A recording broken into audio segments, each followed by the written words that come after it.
Sunderlight Production. Dans cette nouvelle capsule, nous allons nous intéresser au système digestif du coureur. Alors si vous voulez savoir comment votre digestion influence non seulement vos performances, votre récupération, mais aussi votre bien-être, vous êtes au bon endroit. C'est parti. Pour beaucoup d'entre nous, le running est plus qu'un sport. C'est une quête de bien-être et de santé. Chaque vendredi du 1er au 22 décembre, le docteur Marine L'Orphelin vous partage ses meilleurs conseils pour rester en forme tout l'hiver. Des stratégies pour renforcer vos défenses immunitaires, optimiser votre système digestif ou encore comprendre l'impact des hormones sur vos performances en course à pied, préparez-vous à mettre votre santé au premier plan. Bonne écoute! Bonjour à toutes, bonjour à tous, soyez les bienvenus dans notre nouveau format, la capsule santé. Chaque vendredi du 1er au 22 décembre, nous allons nous intéresser à la santé du coureur et de la coureuse à pied. Et aujourd'hui, nous vous proposons un épisode spécial autour du système digestif du runner. Alors sur le papier, on va pas se mentir, c'est pas forcément le sujet le plus glamour, mais vous allez voir qu'une bonne absorption des nutriments est capitale pour nos performances, notre récup, notre confort et notre santé en général, et pour nous aider à nous guider à travers le merveilleux monde du système digestif, j'ai le plaisir d'être accompagné par le docteur Marine L'Orphelin, médecin, autrice du livre En pleine forme, publié aux éditions Marabout, et marathonienne, coureuse, sportive, passionnée. Salut Marine, comment est-ce que tu vas aujourd'hui ? Salut Guillaume, bonjour à tous ceux qui nous écoutent. Ça va bien, j'ai hâte de prendre un peu de vacances et de faire un peu moins de course à pied, de faire un peu plus de snow. De snow ? Ouais, de snowboard. Ah, toi, t'es une amoureuse des sports d'hiver. Eh ben, écoute, on va bientôt arriver sur les vacances de Noël. J'imagine que tu vas couper un petit peu pendant une semaine, non ? C'est ça. Ah, c'est bientôt Noël, les gars. J'espère que voilà, le Père Noël va être généreux avec nous tous. Moi, c'est une des fêtes que j'apprécie le plus. Ah, c'est bien, c'est bientôt Noël. Là, tu vois, ça met de bonne humeur. Ouais, le sapin de Noël, les couleurs et tout ça, c'est quand même une période très, très agréable. Alors, Marine, aujourd'hui, on va parler du système digestif des coureurs à pied. C'est un vrai sujet. C'est vrai qu'on parle beaucoup du système digestif par rapport aux troubles, parce que, et on va en parler aussi dans cet épisode, c'est un sujet courant, mais on va voir que il n'y a pas que l'axe négatif, il n'y a pas que les problèmes gastriques en courant, on va voir qu'il y a quand même un coureur a tout intérêt à avoir un bon système digestif et que notre pratique peut influencer. Donc on va essayer de traiter ce sujet dans son ensemble et pas se limiter aux troubles. Et justement, pour poser un peu les bases de notre échange, j'aime bien faire ça, ça permet de commencer avec les bonnes informations. Est-ce que tu peux nous aider à définir ce qu'est le système digestif, parce qu'il y a quand même plein de choses qui entrent dans ce processus-là et on n'en a pas forcément conscience. Le système digestif, c'est une très très belle machine qui fonctionne de manière inconsciente et je trouve ça assez fascinant. Il se compose en fait de plein d'étapes différentes et de plein d'organes aussi. Donc il commence à la bouche et il va jusqu'à l'anus. Donc on est quand même sur un... De haut en bas, on va dire. Voilà, de haut en bas. Avec la bouche, l'œsophage qui emmène les aliments jusque dans l'estomac, l'intestin, le côlon et enfin l'anus pour éliminer. Et il y a plein d'autres organes qui participent donc à ce système digestif. Les glandes salivaires, le pancréas et le foie. Et on va détailler un petit peu après comment et pourquoi. Tu l'as dit, pour les coureurs, le système digestif a une très grande importance. Déjà parce que la nutrition a un impact majeur sur la performance et d'une manière générale sur la santé de chacun. La bonne digestion est essentielle pour bien absorber les nutriments et donc avoir tout ce qu'il nous faut en termes de macronutriments, donc ceux qui vont donner de l'énergie, et en termes de micronutriments, les vitamines, les petits oligo-éléments qui font fonctionner toute la machine. Et enfin, de connaître son système digestif permet quand même d'éviter les perturbations qui peuvent arriver pendant la course à pied, donc des nausées, des diarrhées, et qui peuvent donc des maux de ventre, être très inconfortables. Qui est une horreur pour beaucoup de coureurs, on va le voir tout à l'heure. Alors c'est vrai que dans les précédentes capsules, on a vu l'importance de la nutrition dans notre santé mentale, on l'a vu aussi dans tout ce qui est hormonal, et donc c'est revenu quasiment à chaque fois.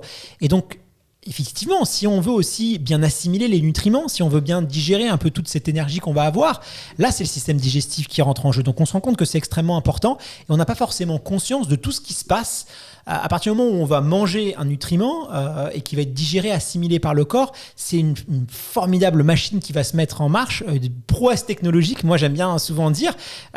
C'est d'ailleurs une grande partie de notre capacité cérébrale est mise c'est pas pour la mémoire, c'est vraiment pour digérer, c'est ce qui demande le plus d'énergie à notre cerveau. C'est comme ça, un bon système digestif, c'est vraiment l'intelligence du corps humain. Et justement, si on veut se rendre un petit peu plus compte de tout ce qui se passe à partir du moment où on mange un aliment, on va prendre par exemple un yaourt, un truc très simple. Voilà, j'ouvre mon yaourt, je le mets dans ma bouche. Qu'est-ce qui se passe à ce moment-là ? Comment est-ce que mon corps va traiter ça ?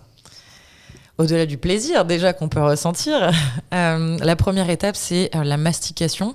Donc, quand on est face à un yaourt, on n'a pas trop besoin de mastiquer, mais je vais quand même en parler parce que c'est super important.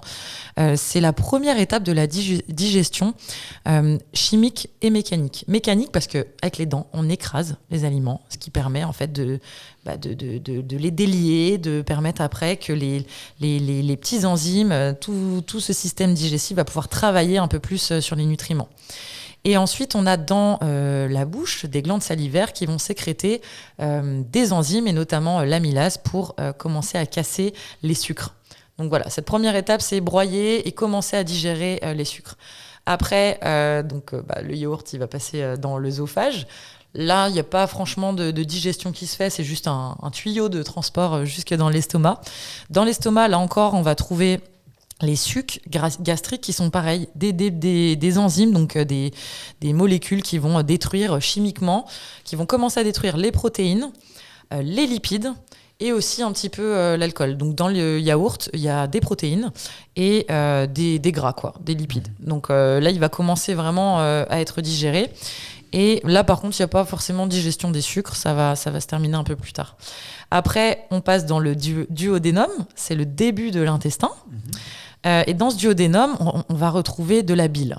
La bile, elle va être sécrétée par le foie et elle est riche, encore une fois, en plein d'enzymes, en plein de molécules qui vont permettre la digestion. C'est ce qu'on dit quand on vomit. Souvent, on dit je vomis de la bile. Et ça, c'est une erreur de langage ou c'est réel ? Non, c'est réel en fait. C'est parce que on a des stimulations en fait. On n'a plus rien dans l'estomac. On n'a rien dans l'estomac. On n'a plus rien et c'est de la bile qu'on vomit. C'est ce fameux truc-là, quoi. Ouais. Désolé, si vous nous écoutez en mangeant, c'est un petit peu marron, jaune, voilà. Et donc cette bile, elle va vraiment finaliser la digestion, surtout des gras, des lipides, et la fin de la digestion des sucres, des glucides. Et donc à ce moment-là, en fait, là, dans le début de l'intestin, on a vraiment tous les nutriments en fait qui sont cassés, en fait, qui sont disponibles et qui vont donc être absorbés dans l'intestin pour passer après dans le sang. Et voilà, je trouve que c'est c'est fascinant. C'est fascinant. Après, il y a plein de mécanismes hyper compliqués sur comment ils sont absorbés, etc. Mais on va pas rentrer dans les détails. Après, du coup, en fait, ce qui reste, les déchets, ce qui va pas être absorbé, donc ça va être surtout les fibres. Donc les fibres, c'est des morceaux, quoi, en fait, qui vont rester. Donc c'est surtout dans les aliments complets, les fruits, les légumes, on a beaucoup de fibres. Ces fibres-là vont passer après dans le côlon. Dans le côlon, l'eau va être l'eau est déjà absorbée un petit peu avant, mais dans le côlon, on va finir d'absorber l'eau parce qu'en fait, on recycle notre eau, on absorbe l'eau du tube digestif et on va former des selles et elles vont être éliminées après. C'est fascinant parce que c'est vrai qu'on mesure pas. Moi, si j'ai bien compris, on va mettre un aliment dans notre bouche, il va déjà avoir la salive, on va mastiquer. Là, le cerveau va commencer à se dire, ok, il y a ce type de nutriments. Il va analyser en fait. C'est comme si dans la bouche, il analyse et puis ensuite ça va se poursuivre pour extraire tous les bons nutriments. Et là, on se rend compte l'intérêt d'avoir un bon système digestif parce que si on est capable de bien digérer tout ça, d'extraire des aliments tous les nutriments dont on a besoin pour notre sport, c'est jackpot, quoi. Et ça, c'est un processus qui demande de l'énergie. On brûle des calories en digérant, on le sait pas, mais par exemple la protéine, quand vous la mangez, je crois que c'est 30%, parce que pour la digérer, il faut de l'énergie. Donc en mangeant, on perd du poids. Enfin, on brûle des calories en mangeant, c'est quand même fascinant. Ouais, c'est fascinant. Et ce qui est le plus dur à digérer sont les protéines et les acides gras, les gras à longue chaîne. Et donc il faut des calories pour assimiler des calories, c'est quand même assez dingue. Et c'est pour ça aussi, quand on mange des repas très copieux, on est fatigué. on a envie de dormir. C'est ça. Alors on se disait tout à l'heure, on avait mangé, fallait qu'on enregistre l'épisode, on se disait je suis un peu fatigué. C'est normal parce que tout ça c'est coûteux en énergie et donc il faut faire attention. On en parlera tout à l'heure justement dans les petits pièges à éviter. Alors la question qu'on peut se poser, et nous on est des coureurs à pied, des coureurs ou des coureuses à pied. Est-ce que notre pratique du running, elle peut impacter positivement ou négativement justement notre système digestif? Quel impact ça va avoir notre sport sur tout ça? Déjà un impact positif. Il ne faut pas voir que le négatif quand on parle de digestion et de course à pied. C'est vrai qu'on voit souvent le négatif. C'est pour ça que dans cet épisode, je t'ai dit, on va parler aussi du positif. Ah oui, ça fait du bien de parler du positif parce que d'avoir une activité physique et particulièrement la course à pied va permettre d'améliorer les mouvements en fait, intestinaux et du côlon. Et donc, en fait, ça peut aider à débloquer des personnes qui vont être un peu constipées, donc favoriser le transit, améliorer le transit tout simplement. Donc en fait d'être en mouvement. Donc c'est un vrai conseil là, que je peux donner aussi, c'est si vous avez des problèmes de constipation, soyez plus en mouvement, soyez plus actifs, parce que ça participe. D'ailleurs, je pense que nos auditeurs n'ont pas de problème de constipation, parce que c'est très très rare de trouver des gens constipés chez des coureurs réguliers. C'est quasiment impossible, sauf quelques rares cas, mais c'est quasiment impossible d'être constipé si vous avez une pratique sportive de course à pied régulière. Ça, c'est quand même top. Des fois, on dit aux gens, tiens, vous êtes constipé, prenez ce médicament, machin. Non, allez, prescription médicale, allez courir, faites du sport. Et vous allez voir que voilà, les sportifs ont des très très bons transits. Exactement, même juste marcher, ça peut suffire. Après, le fait d'avoir une activité physique aussi améliore la circulation sanguine et donc améliore l'oxygénation des tissus. Donc, ça favorise une meilleure circulation des fluides en fait, au niveau du système digestif. Donc, ça favorise une bonne absorption, une bonne santé digestive en général. Et aussi, bien sûr, quand même un contrôle du poids, quoi, parce que plus on est actif et plus on contrôle son poids. Et donc, on va limiter l'apparition de certaines maladies, problèmes métaboliques, du diabète, du foie gras, des problèmes au niveau du pancréas. Et donc, globalement, avoir une meilleure santé digestive aussi. Alors ça, c'était pour les points positifs. Il y en a quand même des négatifs. Ce sont lesquels ? Alors, pendant un effort très intense, on a quand même une modification de la circulation sanguine qui va aller prioriser le cœur et les muscles. En fait, quand on est très essoufflé, quand on fait monter vraiment le rythme cardiaque, les vaisseaux du tube digestif vont plutôt avoir tendance à se fermer et on va avoir tendance plutôt à ouvrir les vaisseaux pour bien vasculariser le cœur et les muscles. Donc ça va perturber quand même la digestion. Et donc, on peut avoir une digestion ralentie dans ces cas-là, donc avec peut-être un inconfort qui peut apparaître.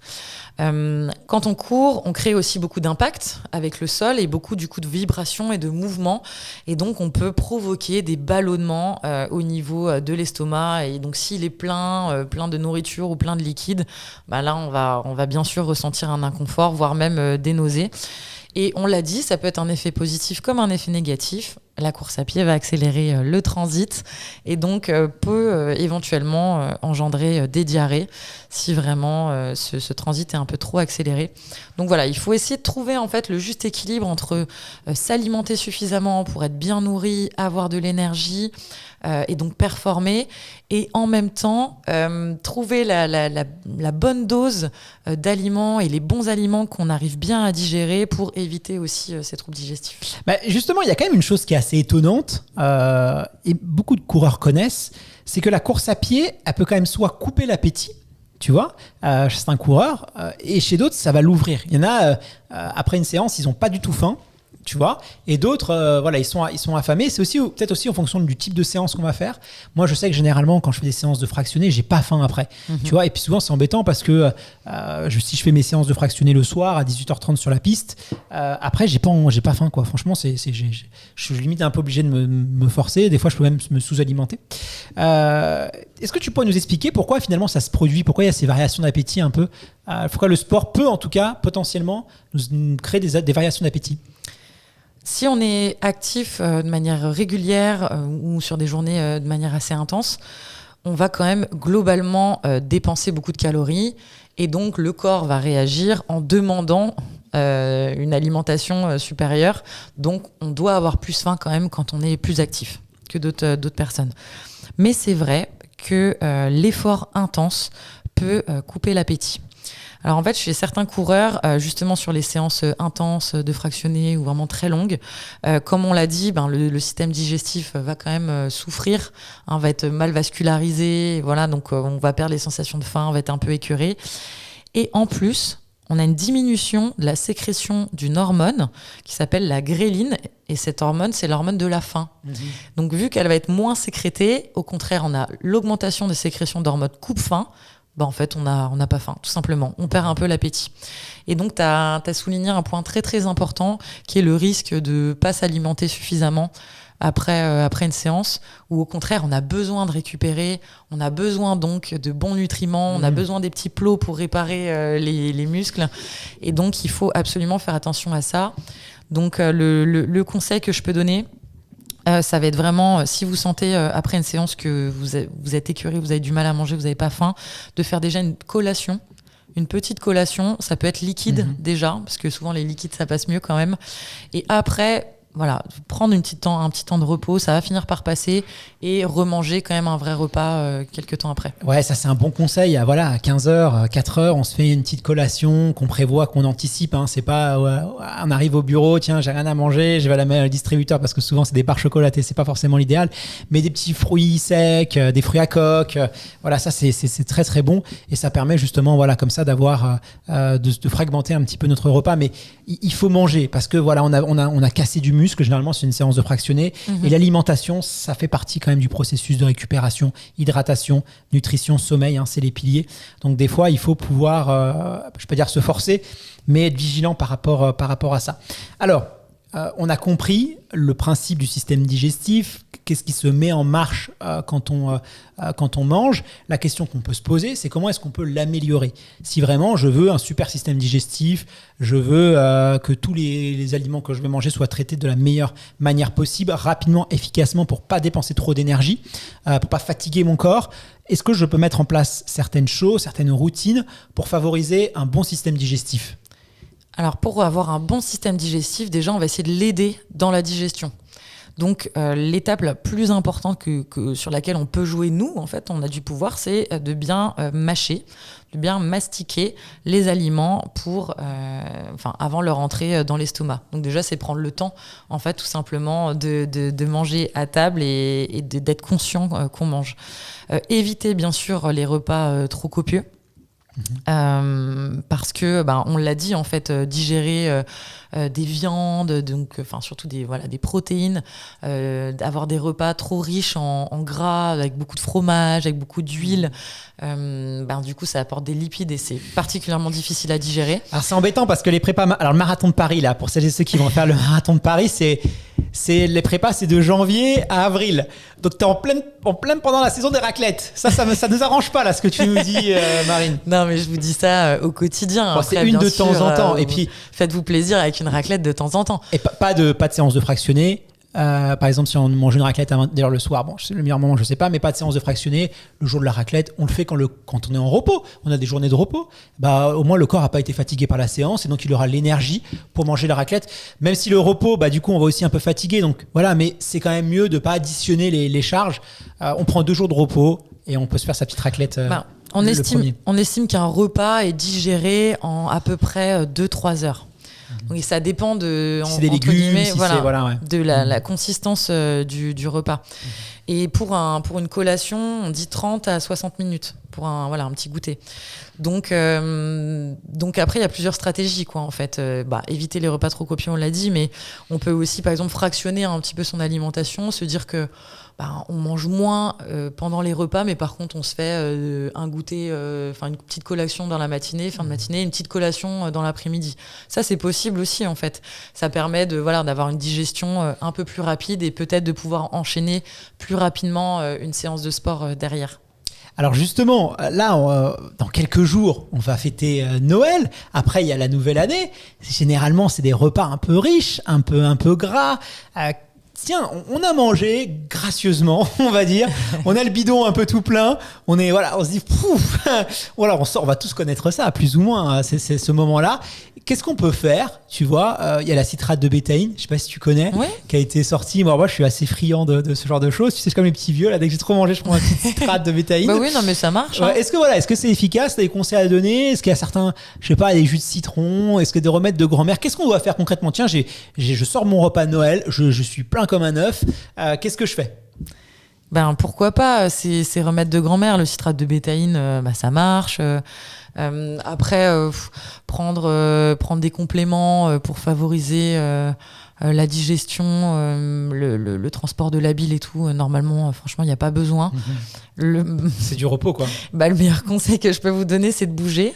Parce que c'est ce qui va vous permettre encore une fois de balade digestive stimuler, voilà, la balade digestive. Mais on n'en parle pas assez, ça. Mais c'est un réflexe, mais c'est un très très bon réflexe. Même le taux de le taux du sucre dans le sang, on l'a fait. La balade digestive, c'est réel. Il y a un vrai impact, quoi. Un vrai impact positif sur votre transit, sur la glycémie, tout ça. Donc voilà, faites-le. Non, en fait, le problème qui se pose pendant les fêtes, c'est que on va boire de l'alcool, on va manger copieusement, on va accumuler, en fait, on va dire un peu tous les drapeaux rouges de la nutrition. Alors voilà, essayez de temps en temps de faire une journée, un repas sans alcool. On peut éviter les bulles. Les bulles, ça fait un peu gonfler, voilà. Et puis, enfin, franchement, je sais pas. Non, je vais m'arrêter là. C'est déjà pas mal. Donc voilà, la citrate c'est pas miraculeux la citrate de bétaïne, mais ça peut avoir son petit effet. Le meilleur quand même, c'est une petite balade digestive. Ça, on le sait, juste après avoir mangé. Voilà, si on a un chien, on va le promener. Voilà, ça c'est quand même efficace. On essaie de rester un petit peu en mouvement. Et puis après, on va se reposer. On pense surtout à bien s'hydrater, à bien boire. Pas trop d'alcool, buvez de l'eau. Voilà. Mais si on a bu quelques verres de vin, un peu de champagne, voilà, on dit souvent, moi, c'est ce que je coutume à dire, c'est que un verre de vin, c'est 2 à 3 verres d'eau à côté, minimum. Hydratez-vous beaucoup parce que sinon le soir vous allez être déshydraté. Notamment quand on a bu de l'alcool, si on n'a pas bu d'eau, on se lève en pleine nuit, on est assoiffé. Donc voilà, on pense à chaque verre de vin de bien complémenter avec de l'eau. Et puis quand on va se coucher, une petite bouteille d'eau à côté de nous au cas où. Et pas d'alcool tous les jours. Non, normalement, on a des sportifs normalement. Quoique des fois il y en a qui sont un petit peu plus.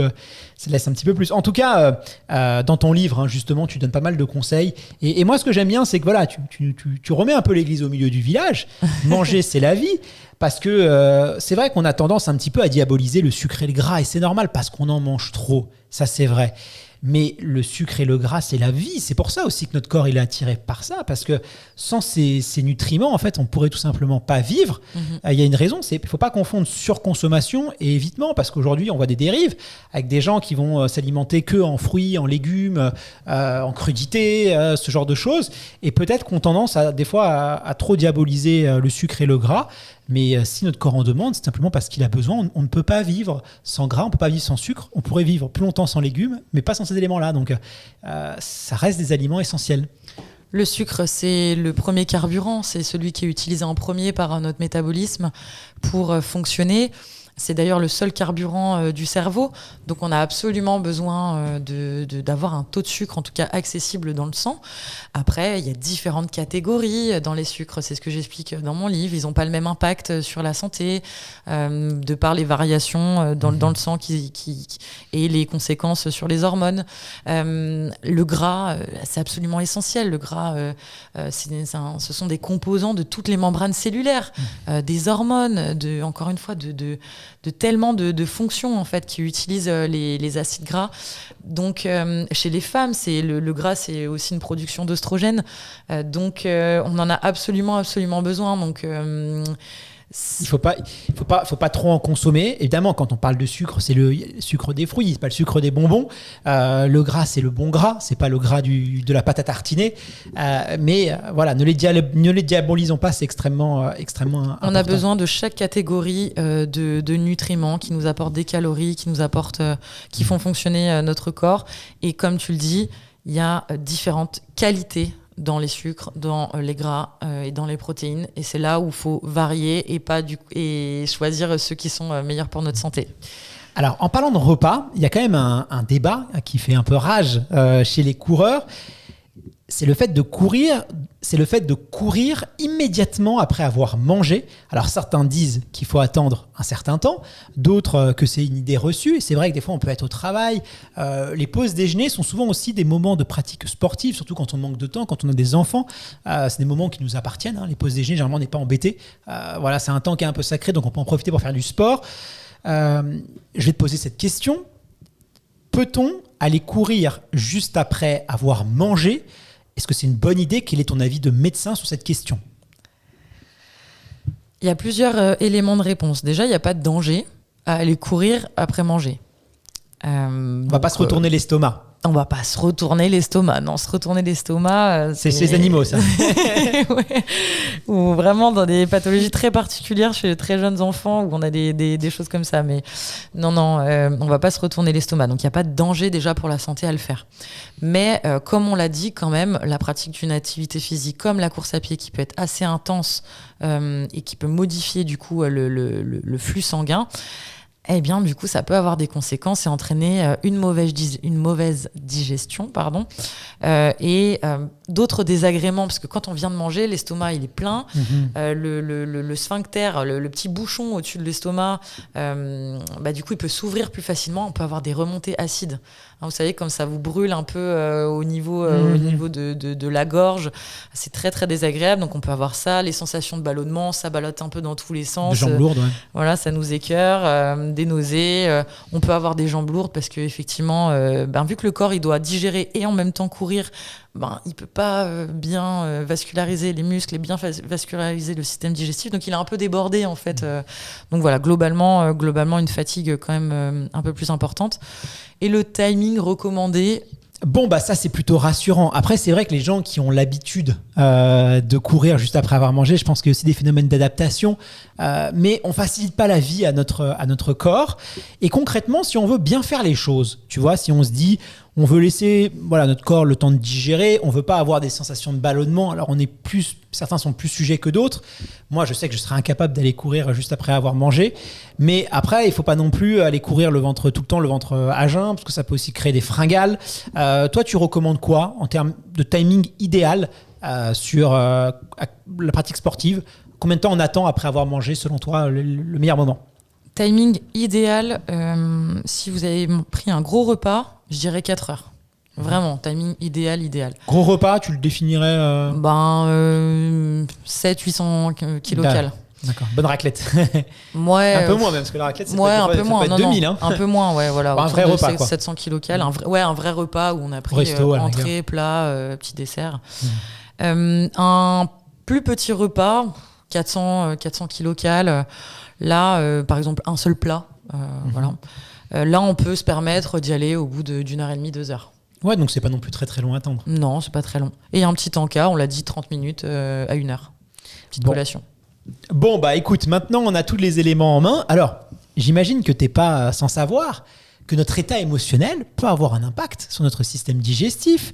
Ça peut être, par exemple, avant une compétition, on peut avoir du stress, de l'excitation, l'anxiété, tout ça. Ça va jouer sur notre système digestif. Qui n'a jamais eu envie d'aller aux toilettes ? Voilà, on est dans le sas de départ, on doit partir et puis bam, on a une envie pressante juste avant le départ. Je pense qu'on a tous plus ou moins connu ce moment-là.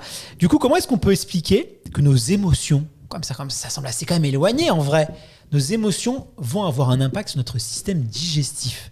Quel est le lien ? Comment tu peux expliquer ça ? Aide-nous à y voir plus clair.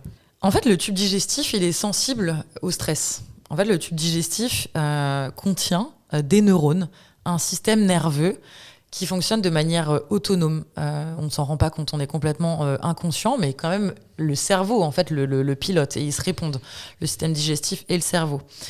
Et donc, si on ressent un stress au niveau de notre cerveau et au niveau physique, on commence à avoir des symptômes de stress qui s'expriment, ça va engendrer, bien sûr, une réponse de ce système digestif qui est connecté à notre cerveau.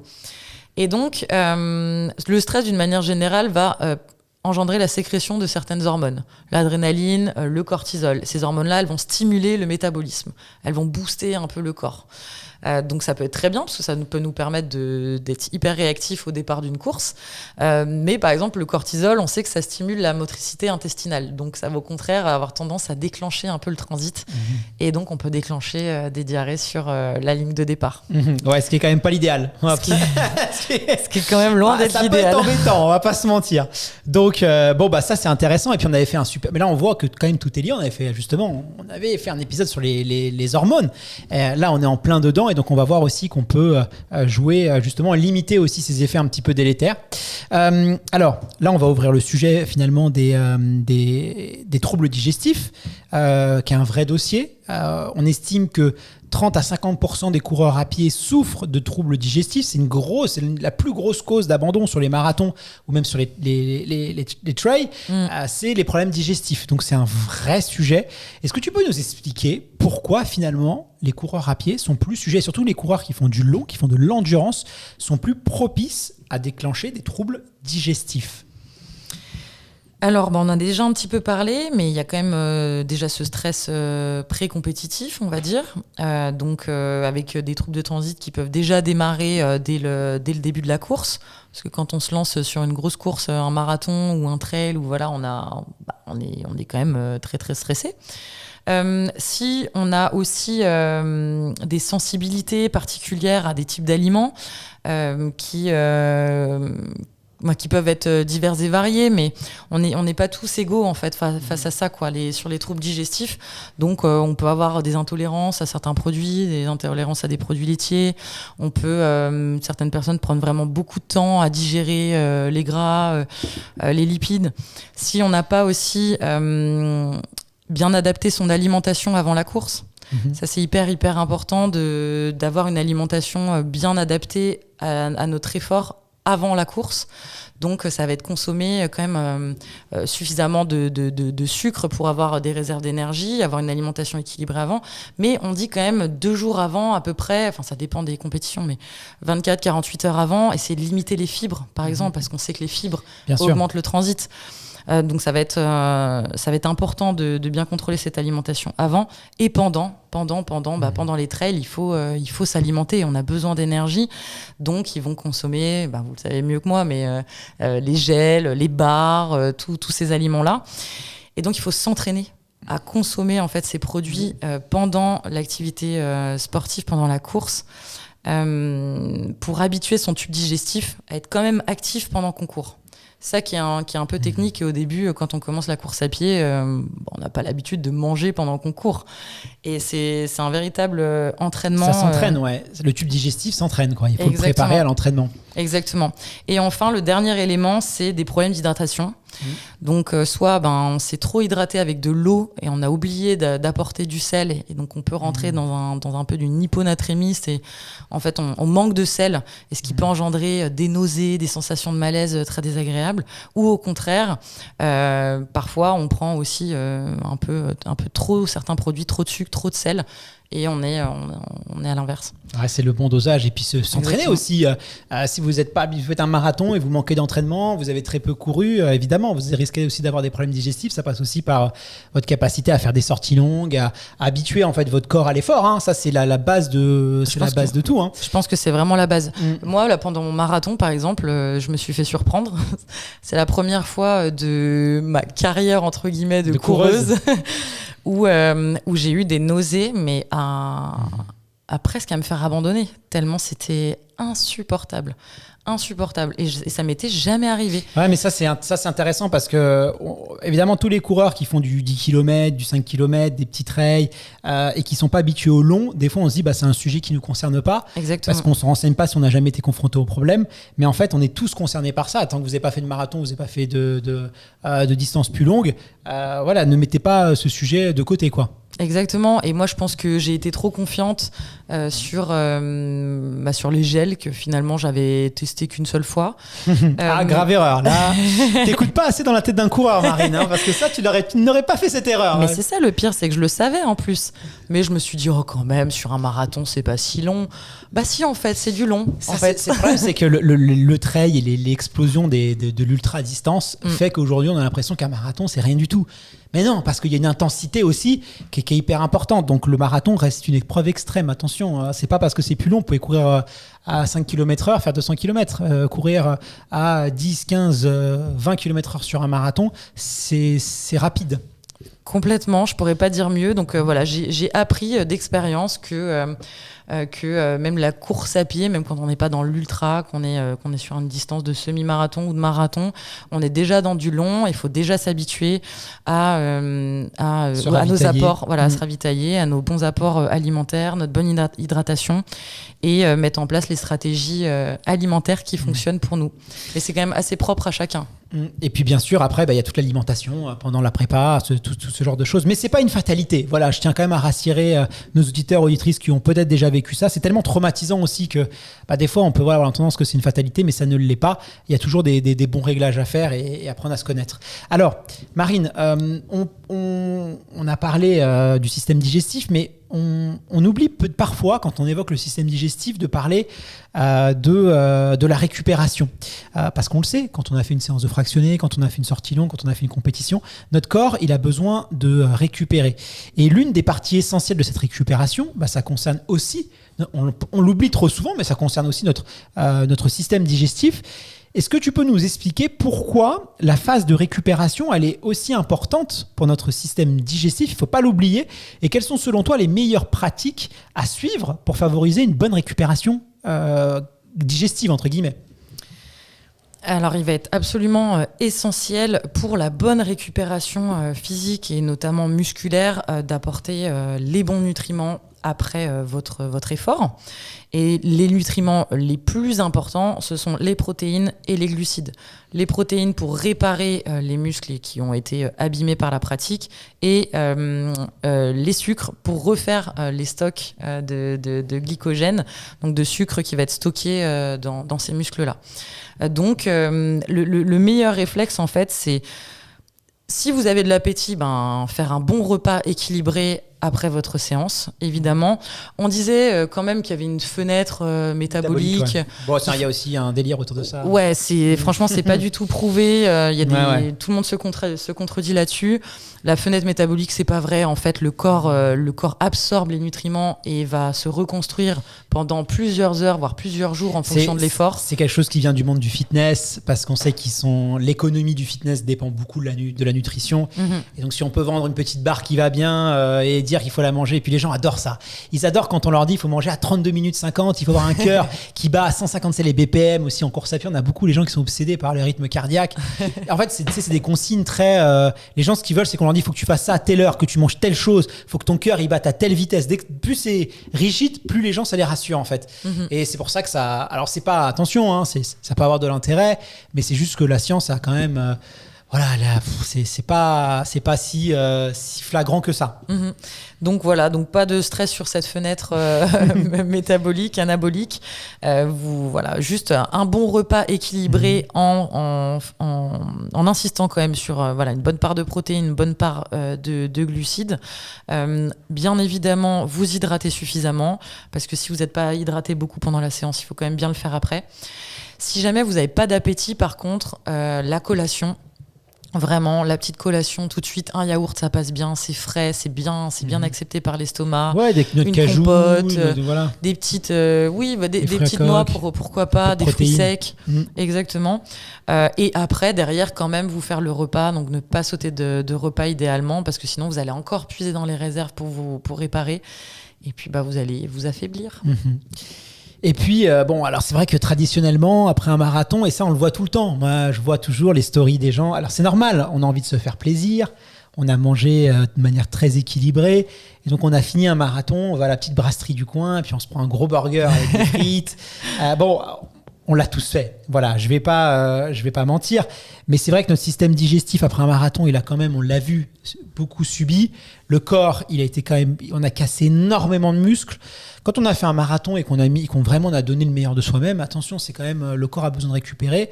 C'est vrai que tout de suite après, manger un repas très lourd, un burger, des pizzas, ce genre de choses, c'est pas forcément l'idéal. Voilà. Alors, c'est pas l'idéal parce que trop lourd, comme tu le dis, donc difficile à digérer, donc digestion longue, ralentie, qui peut nous fatiguer aussi en plus de la fatigue physique de l'effort. Ce sont aussi souvent des produits avec ce qu'on appelle un peu des calories vides. C'est-à-dire qu'on a des calories. Des sauces, le ketchup. Voilà, mais ça manque de nutriments, de micronutriments, de vitamines, de minéraux. Et ça, on a besoin pour réparer aussi ce corps qui a été abîmé. Et puis, je sais plus ce que je voulais dire d'autre. Attends, j'avais une autre idée. Bière. Ah oui, oui, si on peut le dire ça. Et puis la légende qui dit qu'une bière est bonne pour la récupération, c'est complètement faux. Ah mince alors, la petite pression après mon marathon, c'est pas bon pour la récup. C'est bon pour votre plaisir et peut-être votre morale, mais non, c'est pas bon pour la récuperation, ça c'est pas vrai. Quoi qu'il arrive, l'alcool déshydrate, donc vous allez aggraver un peu. À la rigueur, une bière sans alcool. Une bière sans alcool, pourquoi pas. C'est pas sympa, une bière sans alcool. Ça a moins d'intérêt. Bon, grosso modo, allez, voilà, bon, on va pas vous juger. Hein. Nous, on est là pour donner les meilleurs. Vous en faites ce que vous en voulez. Hein, exactement. Voilà. Mais globalement, après votre marathon, si vous pouvez manger quand même un repas plutôt avec des oméga 3, un bon poisson, une bonne viande blanche, des légumes, une source de féculents. Pommes de terre. Et puis de l'eau avec un petit peu. Pommes de terre, c'est parfait. Et puis le lendemain, après une bonne nuit de sommeil, quand vous avez bien récupéré, là vous pouvez vous faire plaisir. Faut pas hésiter. Ça c'est le côté parfait un petit peu. Marine, ça a été un épisode passionnant. Quels sont selon toi les éléments clés à retenir de notre échange si on veut vraiment booster son système digestif, pas faire d'erreurs, avoir un système top qui permet de bien assimiler les nutriments, de digérer rapidement, efficacement, pas avoir de maux de ventre quand on court. Les éléments clés à retenir de cet épisode si on veut mettre tout ça en place. Déjà, prendre soin de son système digestif, c'est l'aider à bien digérer, donc bien mastiquer, avoir une petite marche postprandiale pour stimuler la motricité digestive. C'est manger équilibré, bien évidemment, la base de tout. Manger de tout, varier, en vous faisant plaisir, en gardant un peu de plaisir quand même. Il faut, bien sûr. Et puis après, par rapport à la course à pied, pour limiter les troubles digestifs, ça se prépare. Donc, il faut apprendre à se connaître, apprendre à voir comment réagit son corps à la pratique sportive, intense, longue, tester des aliments, tester les gels, les petits substituts énergétiques. Il faut vraiment s'entraîner avant, pendant aussi, bien sûr, apporter de l'énergie si vous voulez performer. Et après, derrière, récupérer avec un bon repas et un bon sommeil. Bon, maintenant, toutes les cartes sont dans vos mains. À vous de jouer. Marine, merci beaucoup. Ça a été un épisode passionnant. Alors, dans quelques jours, là, c'est Noël. Peut-être qu'il vous manque le cadeau pour Tata Suzanne ou tonton Jean-Philippe. Et un petit cadeau de dernière minute. Parce que là, on va diffuser cet épisode, on est le 22 décembre. Donc, il y a toujours les petits cadeaux de dernière minute. En pleine forme, ton livre, je le rappelle, super idée cadeau. Si on veut motiver comme ça, même les gens qui ne sont pas du tout sportifs et qui ne font pas forcément attention à eux, c'est accessible à tout le monde. Même ceux qui sont un peu plus expérimentés. Il y a plein de thématiques. Je le recommande vraiment. C'est un excellent idée cadeau. C'est un livre vraiment pour prendre soin de soi, de son corps et de sa tête. Exactement, en pleine forme, paru aux éditions Marabout. Merci beaucoup, c'était un plaisir d'enregistrer cette capsule avec toi. Plaisir et puis, partagé. On va aller se reposer un petit peu, on va prendre quelques semaines, quelques jours de vacances. J'en profite pour souhaiter un merveilleux et de très belles fêtes de fin d'année à tous nos auditeurs et auditrices. Prenez soin de vous, profitez de vos proches, prenez du temps pour vous, faites-vous plaisir, passez de bons moments et puis on se retrouve en 2024. Joyeuses fêtes de fin d'année. À très bientôt. Salut Marine. Salut.